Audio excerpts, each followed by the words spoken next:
ये चुनाव अगर 2024 में होते हैं तो बहुत साफ साफ बात जान लीजिए कि ये बीजेपी नहीं, ये एनडीए नहीं, ये कोई और नहीं, ये विपक्ष नहीं, ये एक ऐसा चुनाव होगा जिसमें दो व्यक्ति बल्कि कहें तीन व्यक्तियों की सत्ता आनी है। ये किसी राजनीतिक दल की सत्ता नहीं आनी है। पूरे की पूरी चुनावी प्रणाली को खारिज करने की प्रक्रिया होने जा रही है और ईवीएम के बारे में बार बार हम लोगों को गुमराह किया जा रहा है। कहते हैं ये हैक नहीं हो सकती, हम भी मानते हैं हैक नहीं हो सकती, लेकिन हर वो चीज जो कंप्यूटर के चिप जिस भी चीज में लगा है, ऐसा कोई भी गैजेट जिसमें कोई भी कंप्यूटर का चिप लगा है तो उसकी प्रोग्रामिंग आप अपने मन मुताबिक कभी भी किसी भी तरह बिल्कुल वैसा ही बदल सकते हैं जैसे आप अलार्म लगाते हैं। आपने सुबह 6 बजे का अलार्म मोबाइल में सेट कर दिया, उसने 6 बजे आपको जगा दिया, और अगर आपने 8 बजे का अलार्म लगा दिया तो उसने आपको 8 बजे जगा दिया। बिल्कुल इसी तरह का काम ईवीएम के अंदर होता है। ईवीएम में एक प्रोग्रामिंग सेट की जाती है, वो प्रोग्रामिंग चुनाव प्रक्रिया के पहले एक प्राइवेट कंपनी के लोग आते हैं, ईवीएम को दुरुस्त करने के लिए चेक करने के नाम पे उसको चेक करते हैं और कोई कोड प्रोग्रामिंग का उसमें डाल देते हैं और बाद में पूरा नज़ारा, पूरा खेल हमारे सामने होता है। और इसलिए बहुत अच्छी तरह जान लीजिए, कंप्यूटर का कोई भी डिवाइस जिसमें इंटरनेट, ब्लूटूथ वगैरह भले कुछ नहीं हो, लेकिन किसी भी ईवीएम मशीन की प्रोग्रामिंग को सेट किया जा सकता है जिसमें टाइम निर्धारित कर दिया जाएगा कि किस समय कोई भी ईवीएम मशीन का चरित्र क्या होगा, वो पीक आवर में किस तरह से एक पर्टिकुलर पार्टी की तरफ वोट को खिसका देगी, नॉर्मल आवर्स के बीच में कैसे खिसका देगी। और मामला सिर्फ यहीं तक नहीं है, ये ईवीएम का भी मामला है,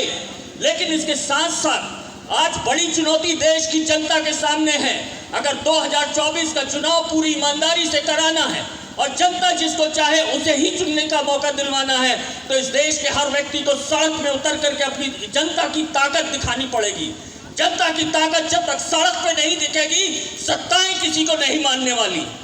उस समय आप फिर ईवीएम को भी खारिज कराने के बावजूद आप चुनाव प्रणाली को प्रभावित नहीं कर पाएंगे। आज जरूरत है देश के हर नागरिक को सड़क पे उतर करके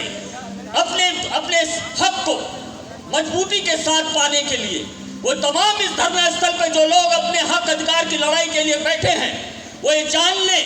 कि जब तक चुनाव प्रणाली, जब तक वोट का अधिकार, जब तक लोकतंत्र, जब तक संविधान को ताकत नहीं देंगे, तब तक हर सत्ता आपको उसी तरह कुचलेगी। आप चाहे 2 महीने और चाहे 2 साल और चाहे 10 साल धरना करते रहें, जब तक संविधान इस देश में पूर्ण रूप से लागू नहीं होगा, जब तक लोकतंत्र मजबूत नहीं होगा, जब तक इस देश का हर नागरिक मजबूत नहीं होगा, तब तक किसी भी प्रकार की, किसी भी हक की सोचना नामुमकिन है। इसलिए जरूरत है, जिस तरह का पूरा सत्ता ने आतंक का माहौल बना रखा है, सामाजिक संगठन से लेकर के राजनीतिक संगठन, राजनीतिक पार्टियां इस ईवीएम के मुद्दे पे सड़क पे नहीं उतर रही हैं, लेकिन आज जो लोग उतरे हैं, आपको कम से कम उनके साथ, उनके पीछे खड़े होने की आवश्यकता है। और इसलिए जरूरत है कि हम आज इस कार्यक्रम में आकर के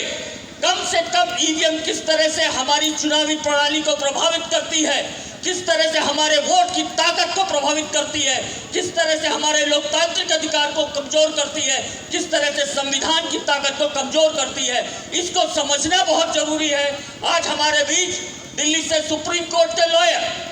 महमूद प्राचा साहब आ रहे हैं। आज हमारे बीच सुप्रीम कोर्ट के वरिष्ठ लॉयर भानु प्रताप सिंह आ रहे हैं। आज हमारे बीच एडवोकेट राजेंद्र पाल गौतम, जो दिल्ली सरकार में पूर्व मंत्री रहे हैं, वो भी आ रहे हैं। ये लोग ईवीएम के चुनाव प्रक्रिया के, संविधान के विशेषज्ञ हैं और ये लोग बहुत विस्तार से बताने आ रहे हैं कि किस तरह से ये पूरी की पूरी चुनावी व्यवस्था हमको प्रभावित करने जा रही है। इसलिए मेरा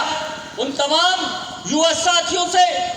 जो 6,900 पदों के लिए 2 साल से धरने में बैठे हैं, उनसे अनुरोध करूंगा वो आए। उनकी लड़ाई अकेली नहीं है, वो इस देश के हर युवा की लड़ाई है। और जब तक